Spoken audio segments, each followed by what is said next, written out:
जब भोग का प्रसाद समाप्त हो गया तभी अचानक एक व्यक्ति भोग लेकर मेरे पास आ गया। उसे क्या कहेंगे आप? उस समय महादेव ने मेरी सहायता की थी। नहीं, आपकी सहायता महादेव ने नहीं की थी। देखा, कपूर जलकर खाक हो गया मगर मेरी हथेली को कुछ नहीं हुआ। बड़े पवित्र होते हैं ऐसे लोग जिनको भगवान बचाते हैं अपने चमत्कार से, लेकिन उसके बाद ऐसे व्यक्ति का उत्तरदायित्व और भी बढ़ जाता है भगवान के प्रति।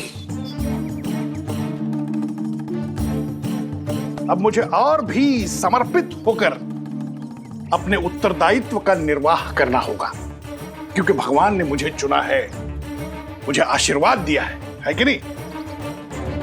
अब यह सुनिश्चित करना मेरा कर्तव्य है कि प्रभु के काम में, कर्मकांड में किसी भी तरह की कोई चूक ना हो। आज तक मैं एक हाथ चूक माफ कर देता था, क्षमा कर देता था। अब जब ईश्वर ने स्वयं मुझे आशीर्वाद दिया है तो प्रभु के कार्य में कोई भी चूक नहीं होनी चाहिए, समझे? हाँ, चलो चलो चलो चलो चलो चलो जल्दी चलो।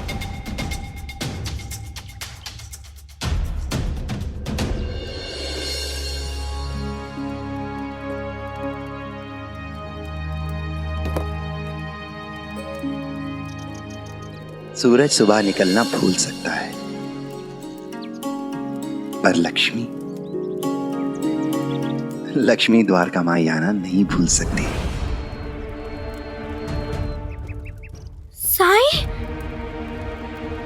साईं, ये तुम्हारी हथेली को क्या हुआ? हो गया होगा कुछ। ये जलने का घाव है, ये कैसे हुआ? तुम बिल्कुल भी अपना ख्याल नहीं रखते हो। मेरा ख्याल रखने के लिए तू है तो। मैं तुम्हें भी उदी लगा देती हूँ।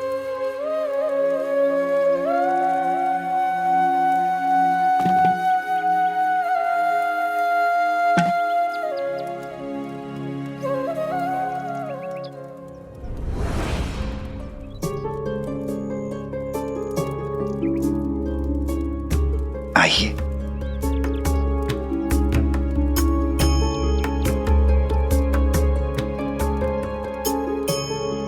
अब कैसी तबीयत है आपकी?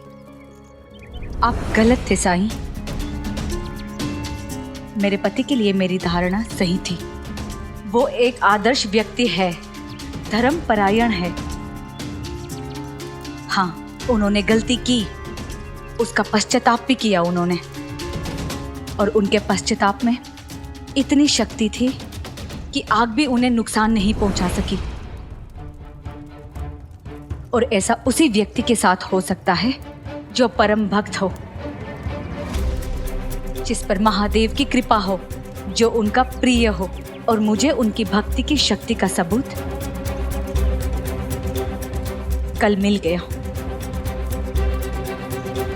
ये आप क्या कर रहे हो? छोड़ दीजिए, मत कीजिए ऐसा, मत कीजिए भगवान।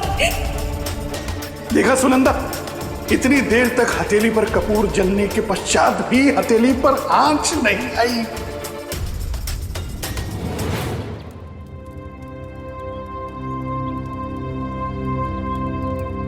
हाथ दो साईं।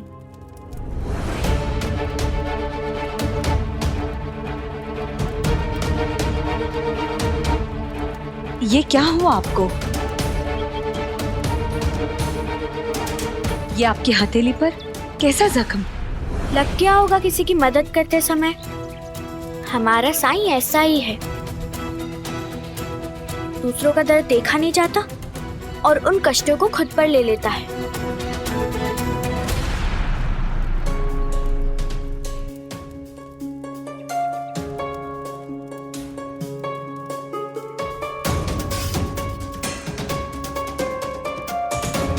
साईं, अब तुम्हें कहीं नहीं जाना है और यहीं बैठकर आराम करना है, ठीक है?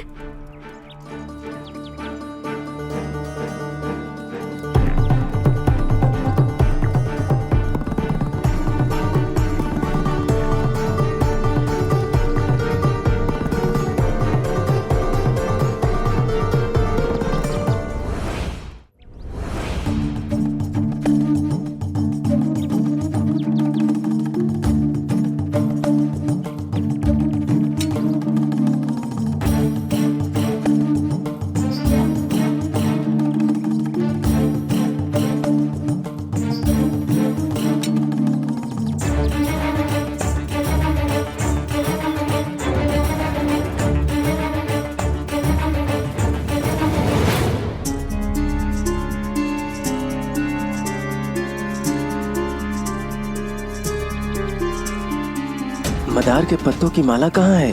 थाली तो तुम्हारे हाथ में थी, तुमने देखी नहीं? पूजा स्थल है ये, गप्पे मारने की जगह नहीं है। पत्ते की माला दो। पंडित जी, वो पत्तों की माला थाली में नहीं है।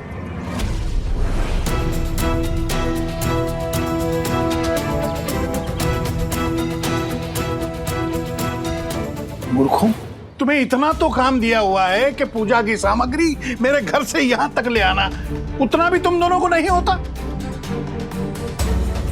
अरे तुम लोगों ने कितना बड़ा महापाप किया है पता है? आज मंदिर में महापूजा है हनुमान जी की, और तुम पत्तों की माला का क्या महत्व है हनुमान जी के जीवन में तुम्हें मालूम है? हाँ पंडित जी, जब हनुमान जी रावण से युद्ध जीतकर सीता जी के पास आए थे, तब सीता जी ने हनुमान जी का पत्ते की माला पहनाकर स्वागत किया था। उसके पश्चात भी तुम लोग भूल गए? पत्तों की माला के बिना महापूजा अधूरी है, तुम्हें मालूम नहीं है क्या? पंडित जी, कृपा करके गांव वालों के सामने हमसे ऐसे मत पेश आइए। हमारा भी मान है इस गांव में। मान? भगवान का अपमान करके तुम्हें मान चाहिए? अरे मैं तो सिर्फ चिल्ला रहा हूं, मगर भगवान ने तो तुम्हारी करनी पर तुम्हारे खाते में पाप जड़ दिए होंगे। सुबह ही मैंने तुम्हें कहा था, भगवान ने स्वयं मेरी पूजा स्वीकार की है, उसमें कोई चूक नहीं चाहिए, उसके बावजूद तुम लोग चूके। मुझ जैसे सिद्ध पंडित की पूजा भंग करने का पाप किया है तुम दोनों ने। भगवान तो क्या, मैं तुम्हें श्राप देता हूं। तुम दोनों को नरकवास होगा और तुम्हें वहां विषैले सर्प डसेंगे। बस कीजिए पंडित जी, सारी सामग्री तो हम आपके घर से ही लाते हैं, और आज तो आप खुद हमें सारा सामान दे रहे थे। जब माला थाली में नहीं थी तो स्पष्ट है आपने ही माला नहीं दी, फिर हमारी गलती कहां से हुई? ये तो आपकी गलती है पंडित जी, इसीलिए जो कुछ होना होगा वो आपके साथ होगा, हमारे साथ नहीं। तुम्हारा इतना दुस्साहस कि तुम पलट कर जवाब दे रहे हो, मुझे आरोपित कर रहे हो। अवश्य ही तुमने वो माला रास्ते में गिरा दी होगी और अपना दोष मुझ पर पड़ रहे हो। तुम दोनों को तो मैं इसी वक्त दंडित करूंगा।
अरे ये तो वीरभद्र है, ये यहाँ अचानक कैसे?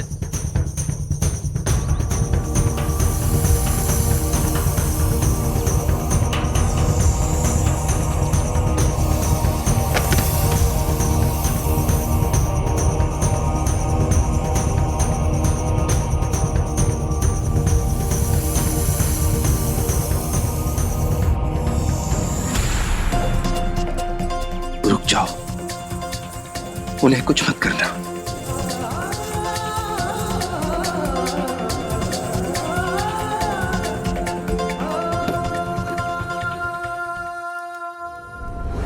अरे इसे दूर करो, ये सांप को भगाओ। कोई मदद करो पंडित जी की। अरे कोई बचाओ।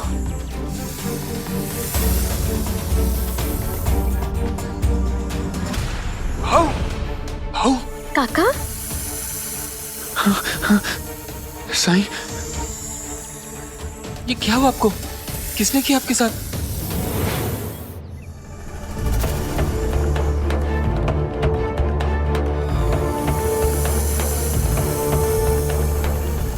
काकी काकी रुकिए, काकी नहीं, काकी छोड़, काकी काकी वहीनी, काकी संभालिए, वहीनी, काकी संभालिए। साईं, साईं भाव की मदद कीजिए साईं।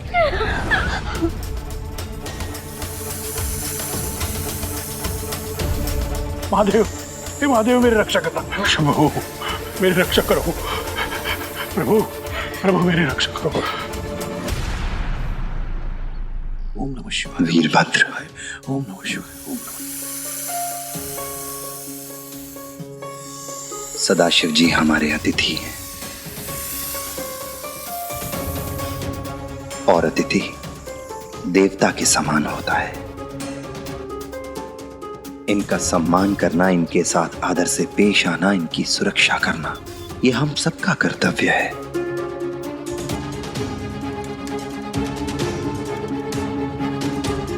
इसलिए दूर चले जाओ इनसे।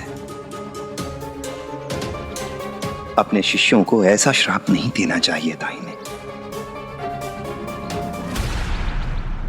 इस फकीर को श्राप के बारे में कैसे पता चला? मैं मानता हूं कि इन्होंने गलत किया है, किसी पर हाथ उठाना उचित नहीं है, पर तुम जो कर रहे हो वो भी तो उचित नहीं है। तुम केवल सदाशिव जी को सजा नहीं दे रहे हो, बल्कि इनकी पत्नी को भी दे रहे हो, जिनका कोई दोष नहीं है, कोई गलती नहीं है उनकी। इसलिए कृपा करके मेरी बात मानो और चले जाओ।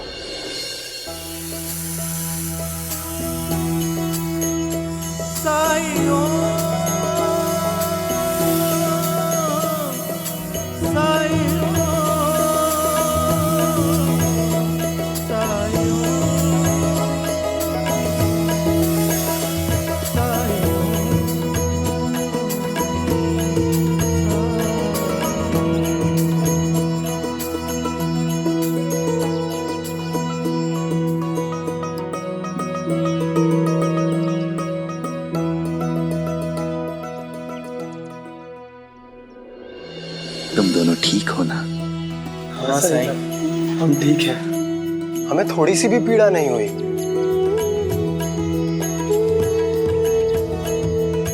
हाँ, हम ये देख रहे थे कि पंडित जी हमें बेरहमी से मार रहे थे,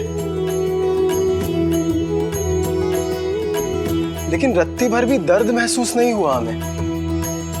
राम जी भला करे। हम सब भी हैरत से देख रहे थे। जिस बेदर्दी से पंडित जी इन दोनों को मार रहे थे, हमें तो लगा इनकी खाल खींच जाएगी, बिल्कुल जैसे आपकी हालत है साईं।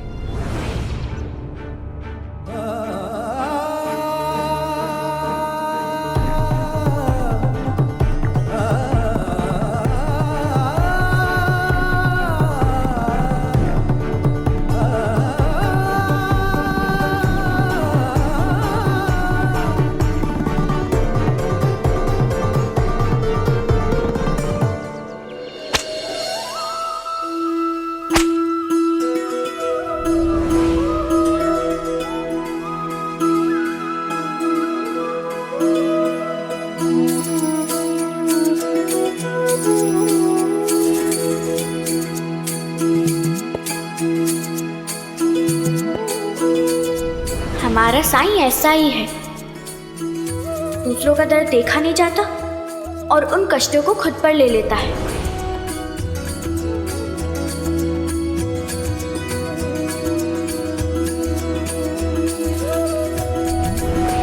ये आप क्या कर रहे हो? छोड़ दीजिए, मत कीजिए ऐसा, मत कीजिए भगवान।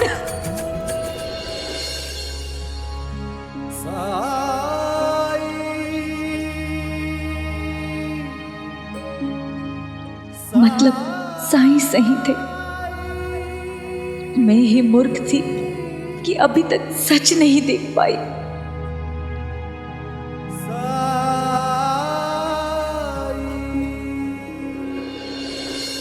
धन्यवाद साईं,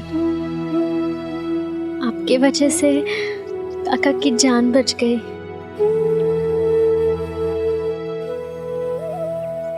असत्य है ये।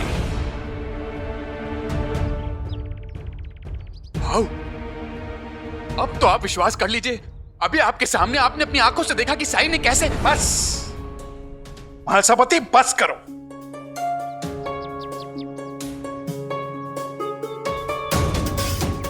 मैं इस फकीर को अच्छी तरह जान गया हूं। ये एक बहुत बड़ा अवसरवादी और पाखंडी फकीर है। ये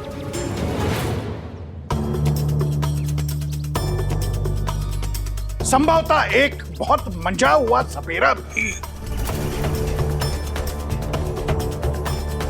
इसने मुझे नहीं बचाया, मेरे महादेव ने मुझे बचाया है। आप सबने देखा, जैसे ही मैंने महादेव की आराधना की वो सर्प लौट गए।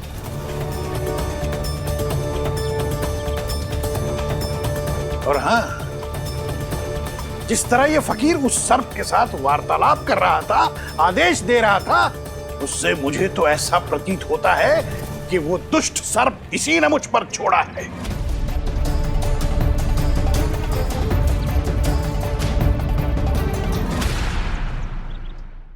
आप तो उल्टी बात कर रहे हैं पंडित जी।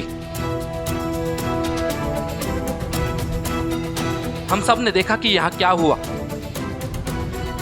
साईं ने आपकी रक्षा की है, उन्होंने ही बचाया है आपको। गलत है ये फकीर धूर्त है, महाधूर्त।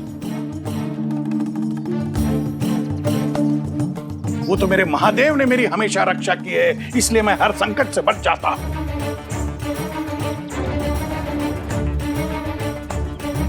और कल भी यही हुआ था मेरे साथ।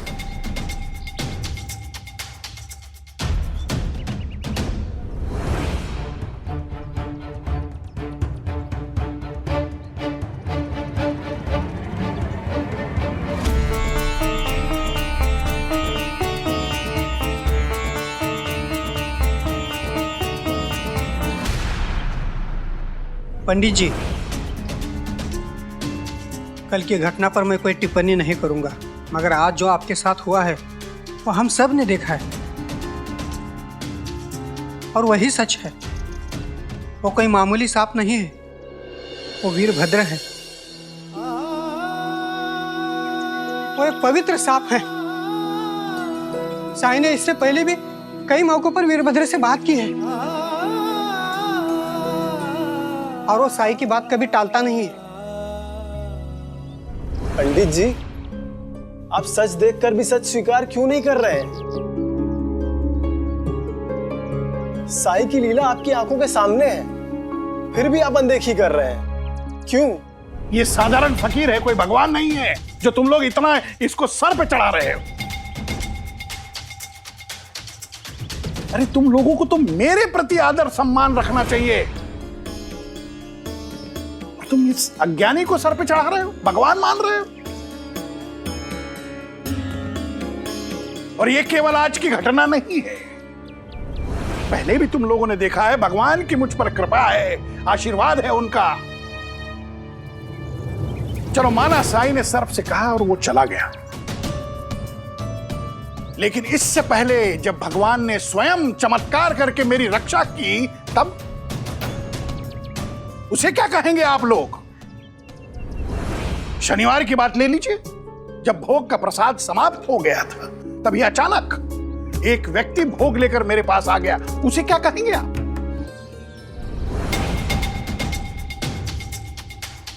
उस समय महादेव ने मेरी सहायता की थी।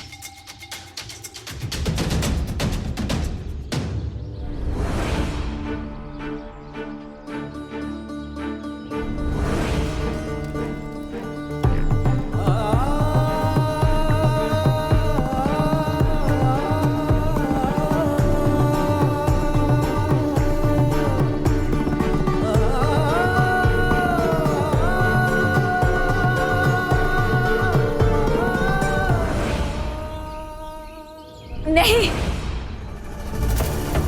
आपकी सहायता महादेव ने नहीं की थी।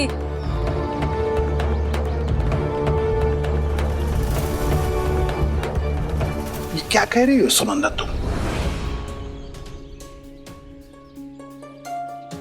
सच कह रही हूं, और वो सच आपको सुनना पड़ेगा। उस दिन मंदिर से लौटते समय मेरी तबीयत बहुत खराब हो गई थी। तब यमुना मुझे द्वारका माई लेकर गई थी, और वहां जब मुझे होश आया तब मैंने वहां मैंने खीर का खाली पतीला देखा था।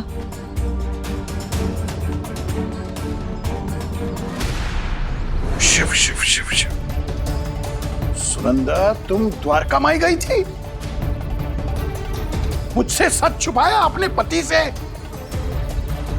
सुनंदा, तुम्हारा इतना दुस्साहस!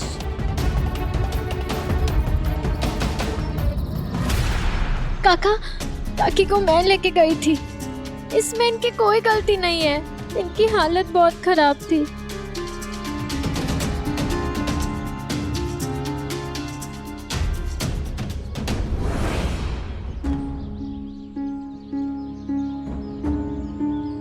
मुझे क्षमा कर दीजिए।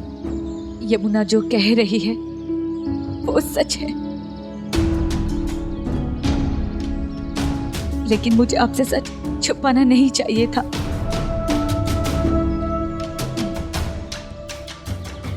साईं, उस दिन मारुति मंदिर के भोग के लिए खीर आप ही ने भिजवाई थी ना?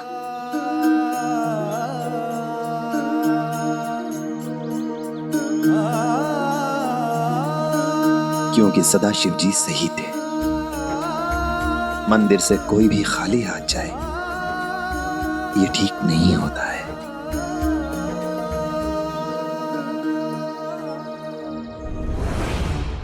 आपकी हथेली, जिस पर कपूर जलाने के बाद भी आपको खरोच तक नहीं आई, जानते हैं क्यों?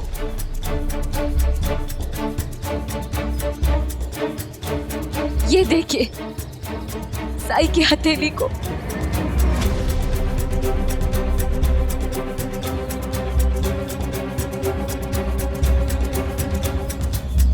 असत्य है ये, इसका कोई प्रमाण नहीं है, इसकी कोई पुष्टि करने वाला भी नहीं है।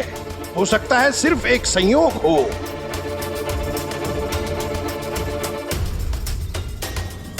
ठीक है, जो कुछ आपके सहायकों के साथ हुआ उस पर तो विश्वास करेंगे ना आप?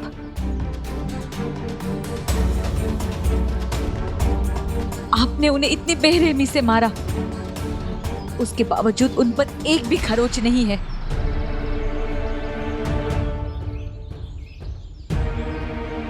जानते हैं कैसे? क्योंकि उनका दुख दर्द साईं ने अपने ऊपर ले लिया था। अगर आपको विश्वास ना आ रहा हो तो ये देखिए साईं के जख्मों को। देखिए,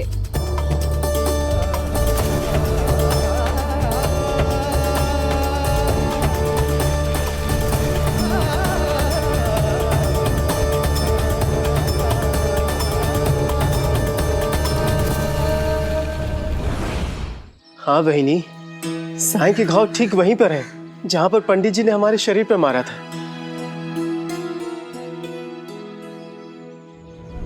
जब ये हुआ तब मैं वही थी द्वारका माई में। मैं साक्षी थी। वहां मैं चाबुक की फटकार सुन रही थी। हर फटकार के साथ साईं के बदन पर चोट के निशान उभर रहे थे।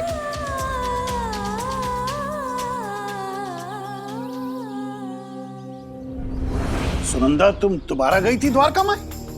उस खंडर में क्या करने गई थी सुनंदा तुम? मुझे लगा कि जो पाप तुमने किया है तुम उसका प्रायश्चित करोगी, मगर तुम तो एक के बाद एक अपराध करते ही जा रही हो, पाप करते ही जा रही हो। चलो माना कि उस दिन यमुना तुम्हें ले गई थी, लेकिन आज सुनंदा, आज तुम स्वयं गई वहां पर। इसका अर्थ यह है सुनंदा कि तुम्हारे मन से भगवान का भय चला गया, अब नहीं रहा। हाँ, चला गया है, क्योंकि मुझे समझ आ चुका है कि साईं ठीक कहते हैं। भगवान से डरना नहीं चाहिए, उनसे प्रेम करना चाहिए, उन पर श्रद्धा रखनी चाहिए।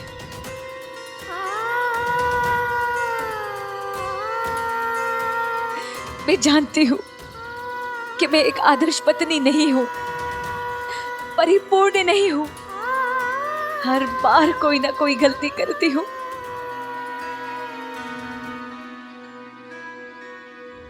लेकिन मैं अपनी गलतियों को स्वीकारती हूं, खुले मन से, बिना किसी झिझक के।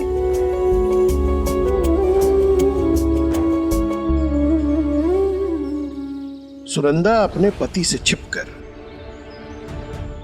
उसकी अनुमति के बिना कहीं जाने का दुस्साहस करती हो और सबके सामने पति के विरुद्ध बोलती हो।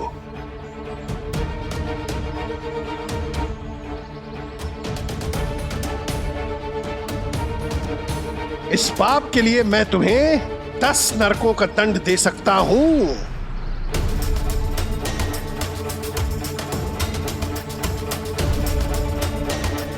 किंतु यह स्पष्ट है कि इससे तुम पर कोई प्रभाव नहीं पड़ेगा। अब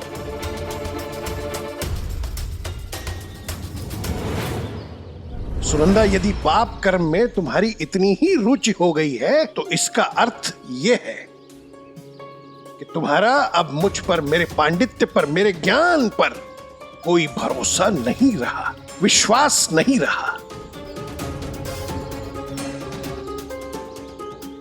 और जब पति और पत्नी के बीच विरोधाभास होता है ना सुनंदा, तो उनका साथ रहना संभव नहीं है।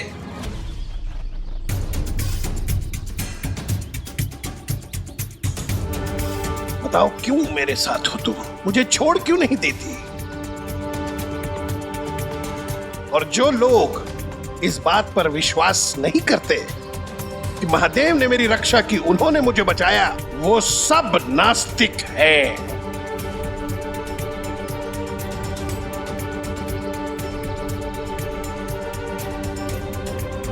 और जो भगवान को नहीं मानता, वो पापी के अलावा कुछ नहीं हो सकता। और ऐसे लोगों का मेरे जीवन में कोई स्थान नहीं है सुनंदा।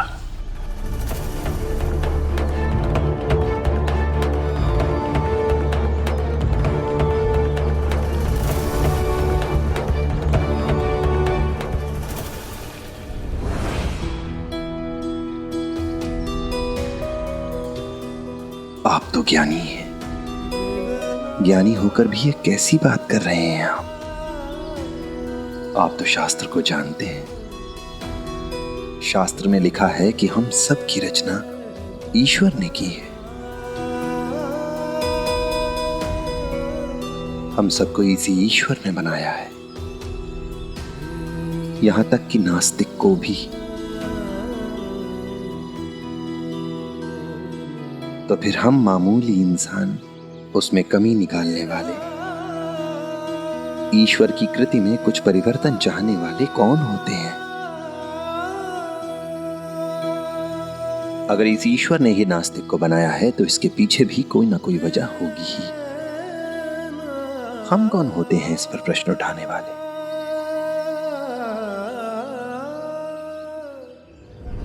तू एक फकीर मुझे उपदेश दे रहा है। क्या कभी शास्त्रों का सुनंदा, बहनी, काकी संभालिए। सुनंदा, काकी, काकी उठिए। साई, साई देखिए ना बहनी को क्या हो सुनंदा। गया। रुको।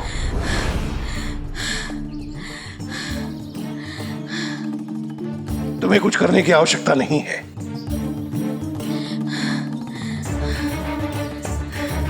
तुमने मेरी पत्नी की बुद्धि भ्रष्ट की है, उसे मेरे विरुद्ध किया है। तुम्हारी तो परछाई भी उस पर पड़नी नहीं चाहिए। मालसापति, तुम्हारी वहिनी को शीघ्र ही घर ले जाना होगा। लेकिन भाऊ, बहनी की हालत साई अगर ठीक- तुम नहीं ले जा सकते तो मैं सक्षम हूँ। मालसापति, आओ। नहीं भाऊ। सुनंदा, काकी, आप जैसा बोलेंगे मैं वैसा ही करूंगा। उठिए काकी। चलिए बहनी, उठिए। आओ आओ।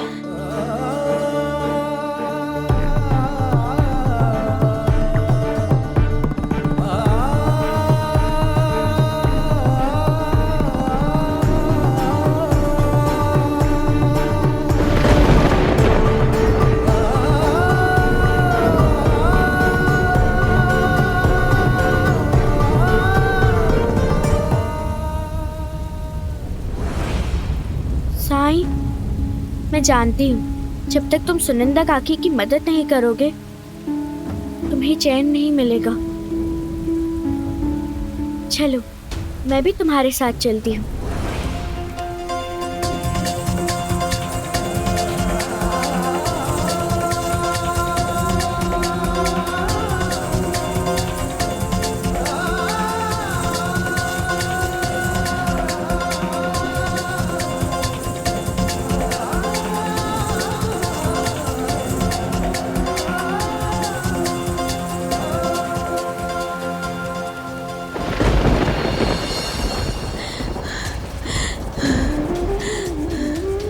काकी कुछ नहीं होगा।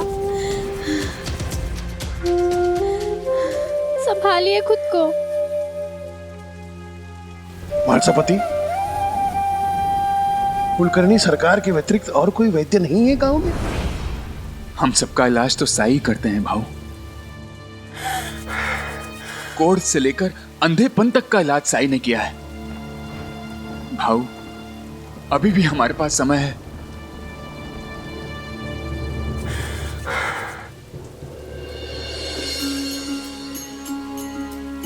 भाऊ, भाऊ बाहर देखिए।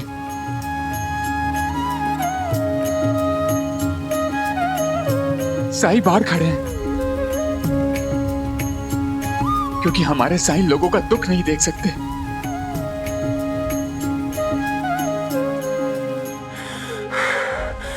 भाऊ, आपको बुरा ना लगे इसलिए बारिश में भी वो अंदर नहीं आ रहे हैं। वो वहिनी की मदद करना चाहते हैं भाऊ। कृपा करके उनकी मदद को स्वीकारिए।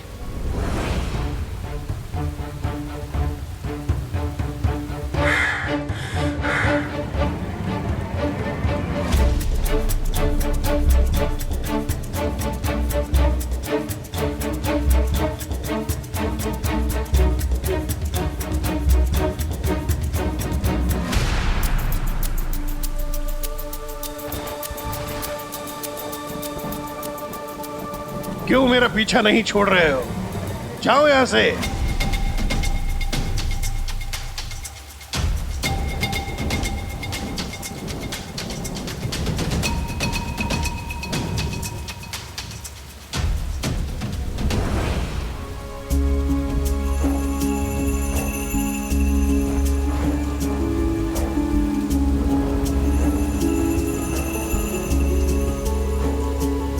आप उन्हें पानी में मिलाकर ये पिला दीजिएगा।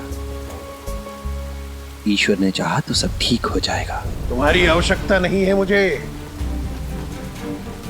आयुर्वेद का अध्ययन किया है मैंने भी। पंडित हूं मैं। अपनी पत्नी को ठीक कर सकता हूं।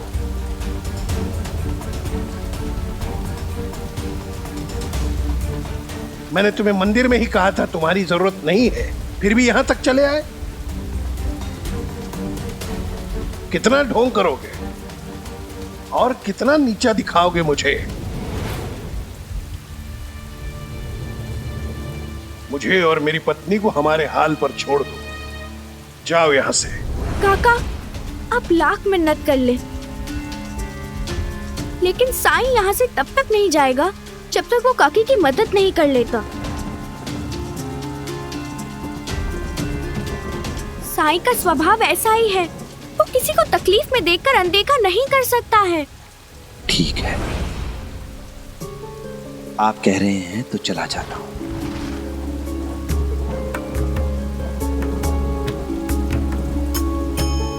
साईं, लेकिन तुम ऊदी तो दे दो।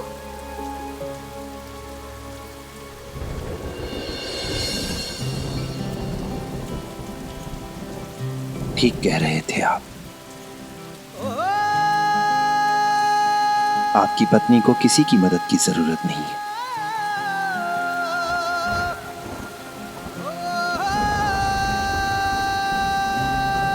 खास करके मेरी मदद की। अगर कोई उनकी मदद कर सकता है तो वो केवल आप हैं। अगर हो सके तो एक बार प्यार से अपनी पत्नी के सिर पर हाथ फेर कर देखिएगा, शायद कुछ फर्क पड़ जाए।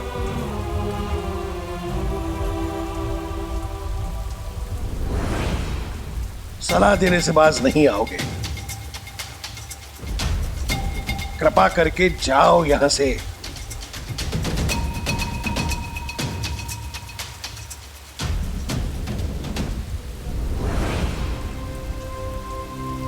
साईं,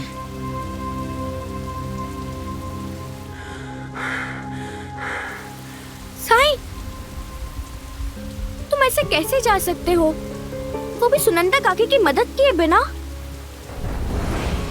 अब मैं चाहकर भी उनकी मदद नहीं कर सकता। साईं,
सुनंदा,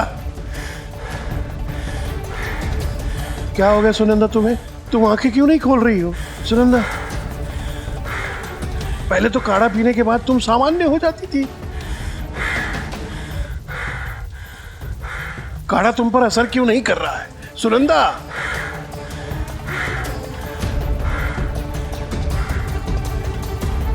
सुनंदा, आंखें खोलो सुनंदा।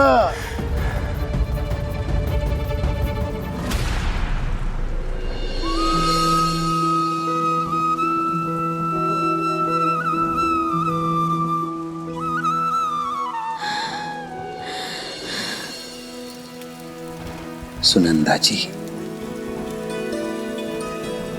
अब आपके ठीक होने का समय आ गया है।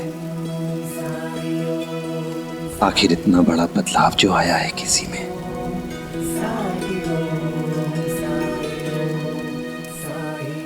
राम जी भला करें। सुनंदा,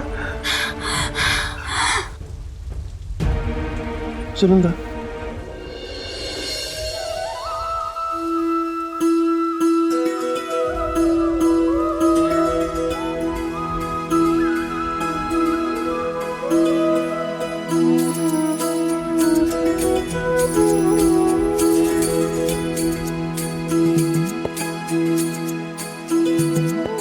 सुनंदा, कुछ ठीक लग रहा है?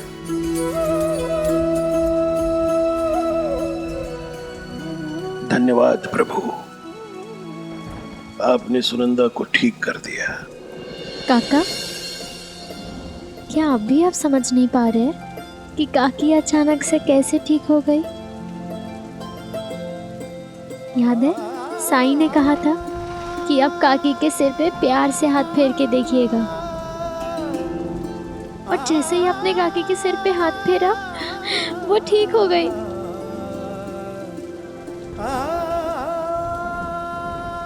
क्या ये भी एक संयोग है?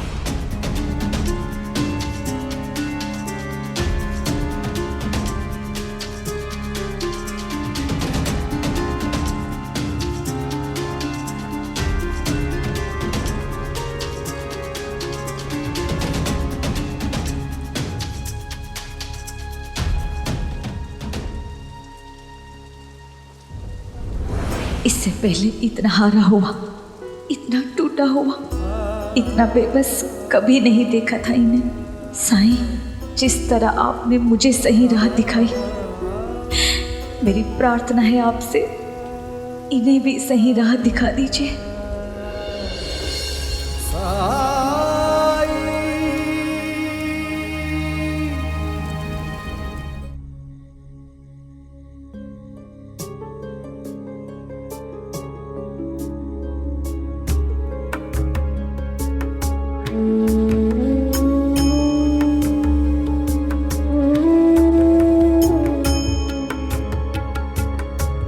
काकी, क्या सोच रही हैं आप? इतने देर से कौन से ख्यालों में घूमे? काका के बारे में सोच रही है। मैं समझ सकती हूँ, आज सबके सामने उन्होंने आपको इतना कुछ कहा, आपको बुरा लगा है ना? नहीं यमुना, वो मेरे पति है, मुझे उनकी कोई भी बात का बिल्कुल बुरा नहीं लगता। और फिर इंसान उसी को डांटता है, उसी को कुछ बोलता है जिसे वो प्यार करता है, जिसे वो अपना समझता है। उन्हें मेरी बहुत फिक्र है, उनके डांटने में भी मेरा ही हित है। तुमने तो देखा होगा ना कि मुझे ठीक करने के लिए वो कितना कुछ कर रहे थे।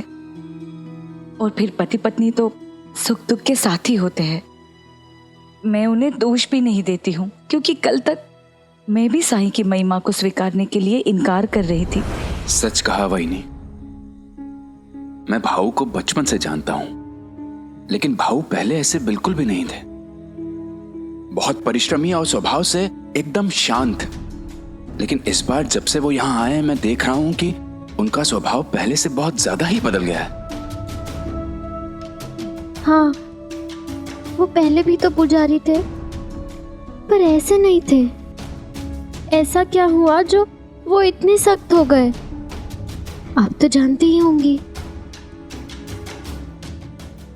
सच क्या है ये मैं इन्हें कैसे बताऊं?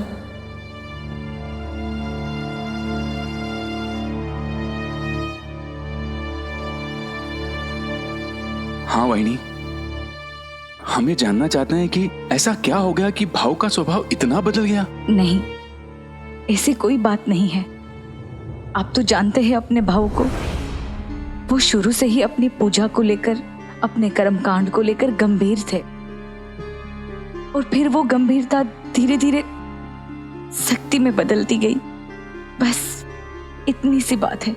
उन्हें बिल्कुल अच्छा नहीं लगता कि कोई भी अपने पूजा पाठ के काम में छोटी सी भी गलती करे। और यही आप सब लोगों ने महसूस किया होगा।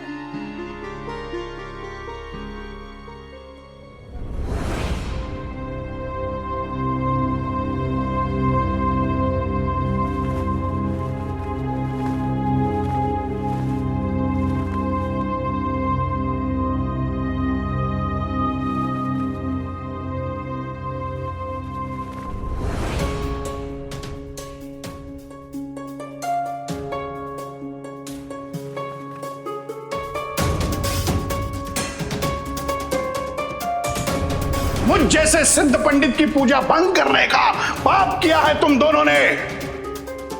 भगवान तो क्या, मैं तुम्हें श्राप देता हूं। तुम दोनों को नरकवास होगा और तुम्हें वहां विषैले सर्प डसेंगे।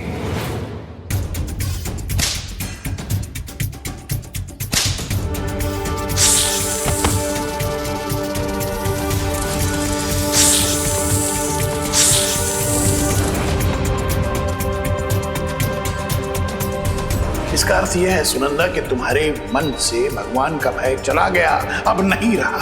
हाँ, चला गया है, क्योंकि मुझे समझ आ चुका है कि साईं ठीक कहते हैं, भगवान से डरना नहीं चाहिए, उनसे प्रेम करना चाहिए, उन पर श्रद्धा रखनी चाहिए। पंडित जी, आप सच देखकर भी सच स्वीकार क्यों नहीं कर रहे हैं? साईं की लीला आपकी आंखों के सामने है, फिर भी आप अनदेखी कर रहे हैं, क्यों? अगर हो सके तो एक बार प्यार से अपनी पत्नी के सिर पर हाथ फेर कर देखिएगा, शायद कुछ फर्क पड़ जाए।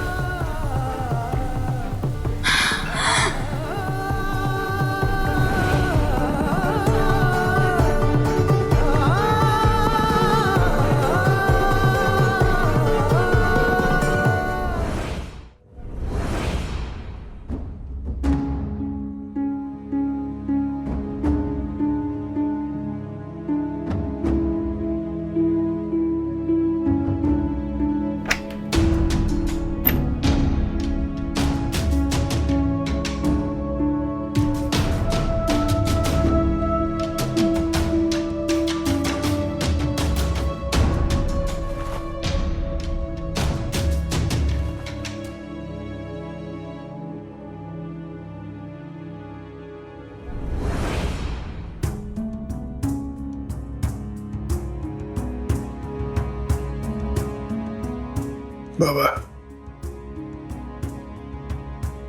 आप चाहते थे ना कि मैं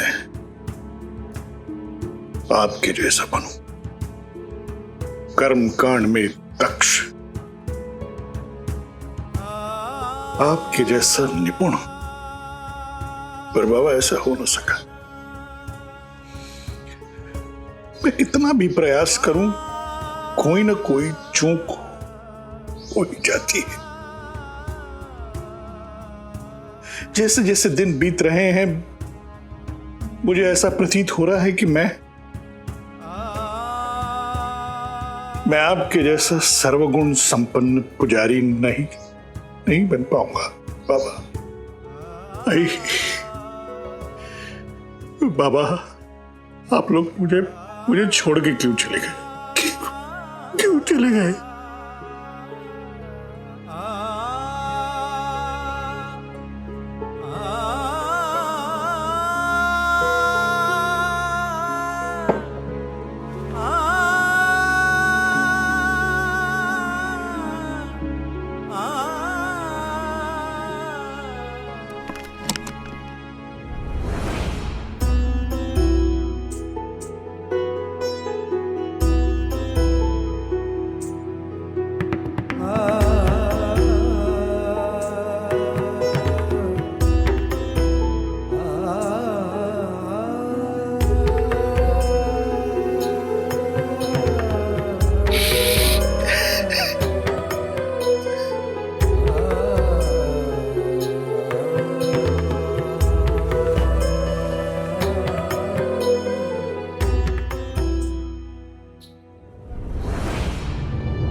मैं अपने पति को इस हाल में नहीं देख सकती हूँ।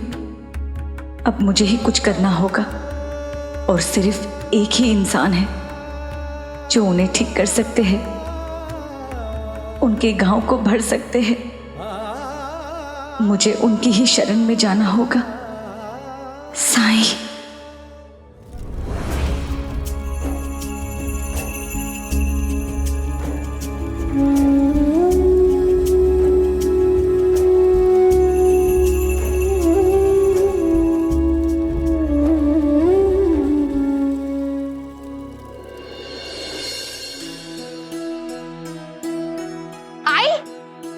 क्या लाई है मेरे लिए? जो भी है तेरे पसंद का ही है।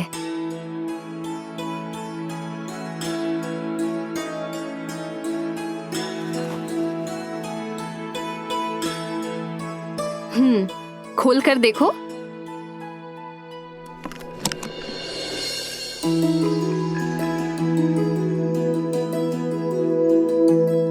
शुक्रिया आई। सदाशिव,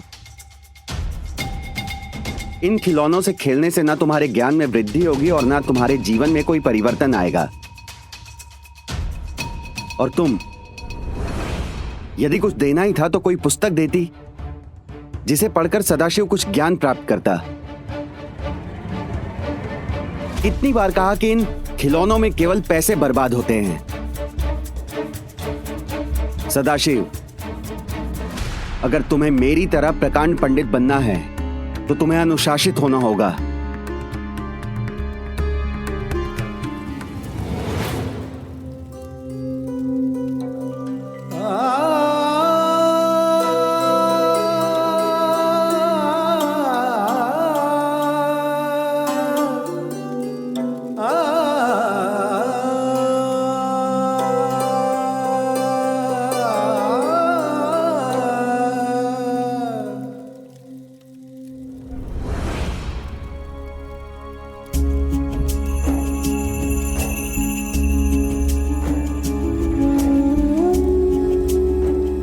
साई,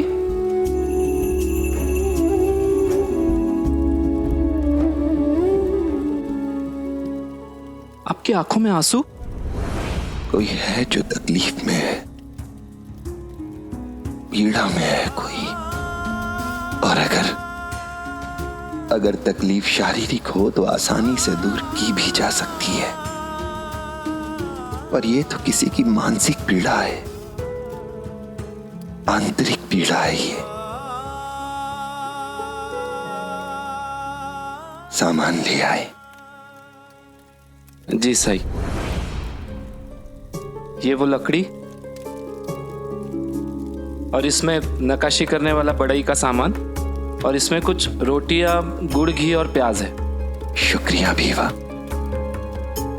ये खाने का सामान वहां रख दो और ये लकड़ी और बढ़ई का सामान मुझे दे दो। जी।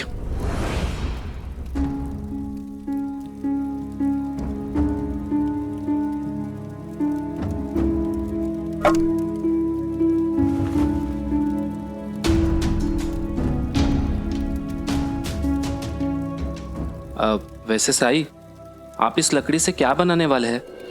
खिलौना। खिलौना बनाऊंगा इससे। शायद कल किसी को मेरे बनाए खिलौने की जरूरत पड़ जाए। खिलौने की जरूरत?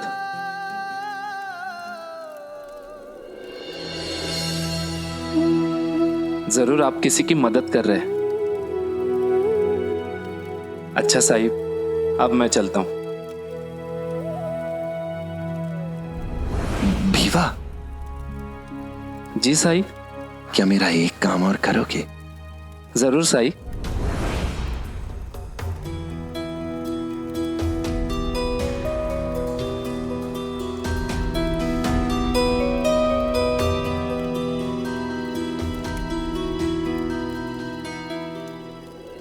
जी साई। राम जी भला करें। मन में साई के क्या है कौन जान पाए। ओम साई ओम।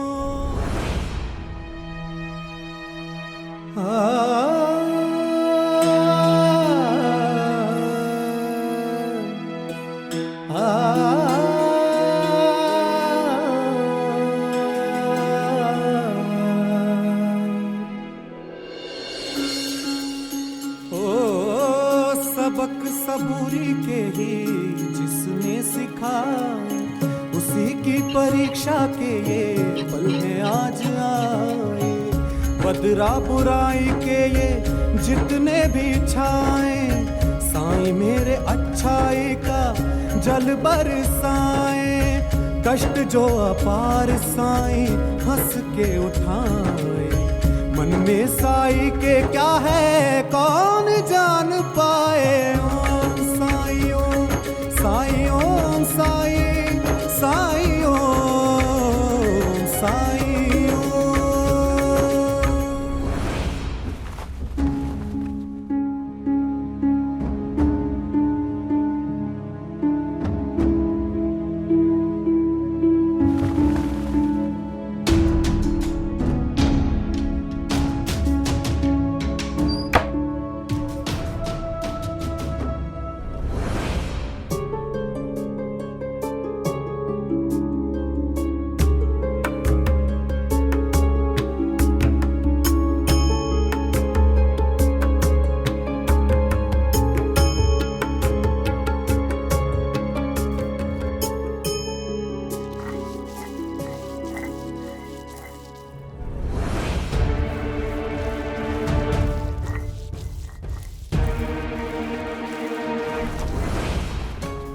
हे भगवान, मुझे देर हो गई जागने में।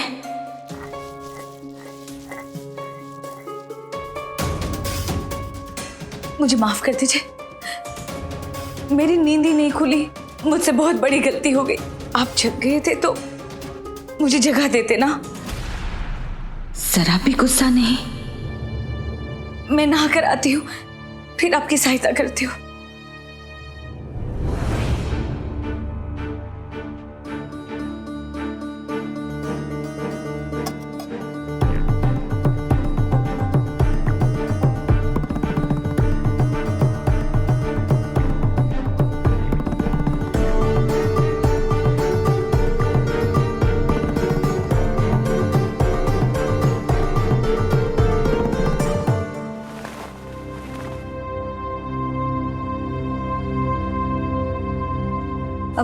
लाइए, मैं गूंद देती हूँ माला।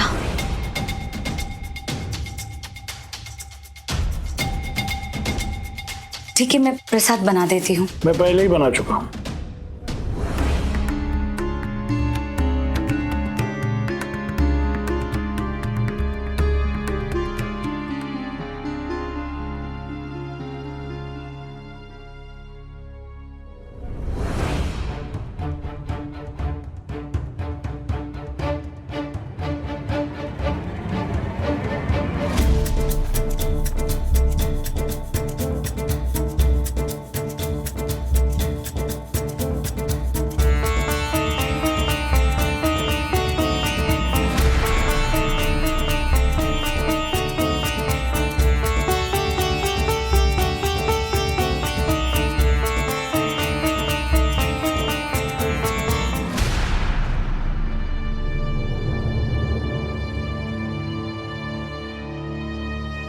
आओ।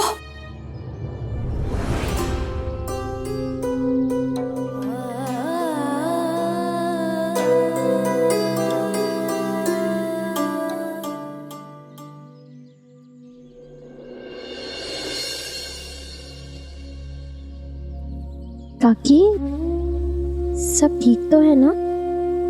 आप यहाँ क्यों खड़ी है? जरूर कोई बात है जो उन्हें खाए जा रही है। मेरे विचार से मुझे साईं के पास जाना चाहिए। आप बिल्कुल ठीक कह रही है। साईं सब ठीक कर देंगे। मैं भी चलूंगी आपके साथ।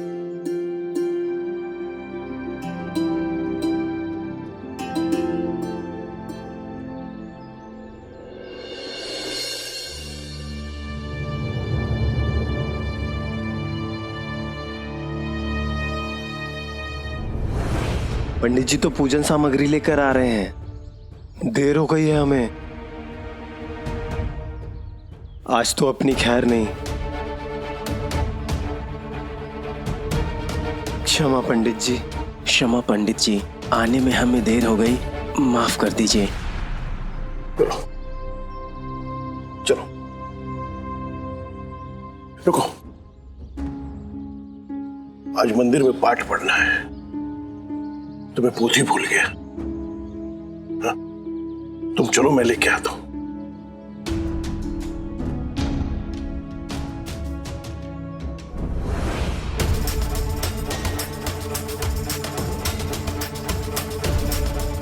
कमाल है, आज तो बिल्कुल भी गुस्सा नहीं हुए। क्या हुआ पंडित जी को?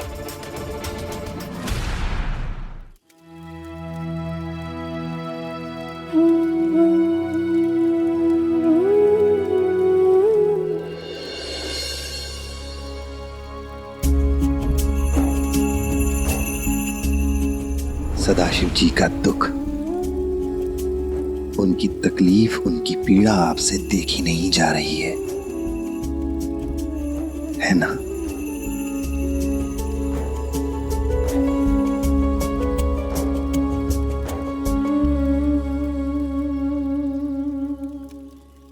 आइए, अंदर आइए।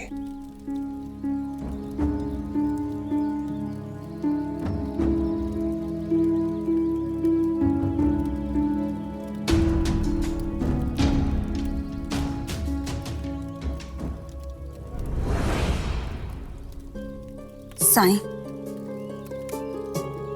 जब आप जानते हैं मेरे दुख को तो उसे दूर भी तो कीजिए। कुछ तो है जो उन्हें बेचैन किए हुए है। उन्होंने खुद को सीमित कर लिया है और उनकी ये चुप्पी मुझे खाए जा रही है।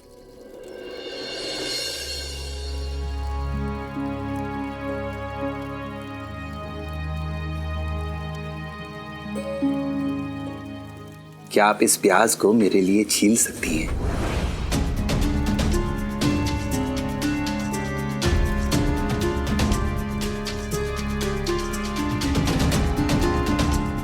मैं अपने पति के दुख से व्यथित हूँ, यहाँ मदद मांगने आई हूँ और साईं प्याज छीलने के लिए कह रहे हैं मुझसे।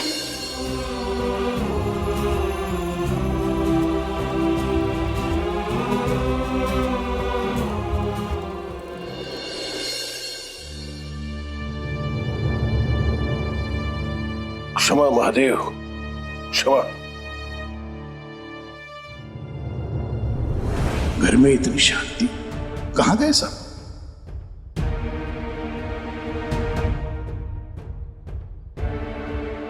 सुनंदा, सुनंदा,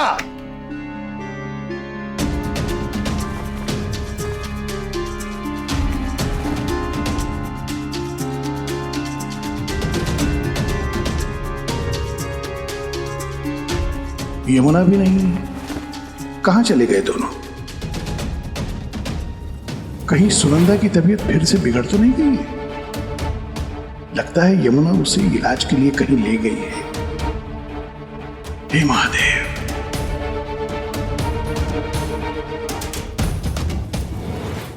धार्मिक वीडियो सबसे पहले देखने के लिए हमारे चैनल को सब्सक्राइब करें और बेल आइकन दबाएं।